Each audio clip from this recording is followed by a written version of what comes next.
جب آپ کو آف لوڈ کیا گیا تھا تو کوئی اس ٹائم کوئی وجہ بتائی گئی تھی آپ کو؟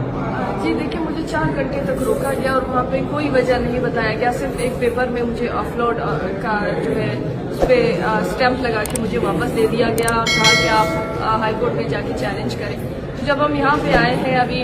کوئی 5 سے 6 مہینے ہو رہے ہیں، صرف ڈیلے کر رہے ہیں، ہر بار ایک نئی بینچ آتی ہے اور وہ صرف کیس کو ریڈ کر کے اگلی تاریخ دے دیتی ہے، تب تک ایک دوسری بینچ آ جاتی ہے اور وہ صرف کیس کو ریڈ کر کے ابھی تک کوئی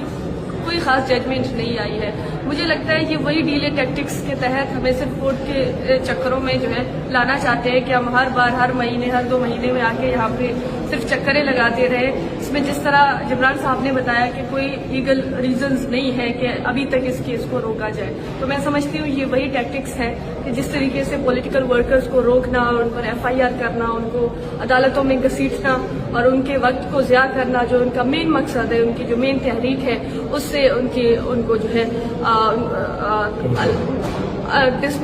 کو جو ہے ڈائیورٹ کرنا۔ ٹھیک ہے، تھینک یو سر۔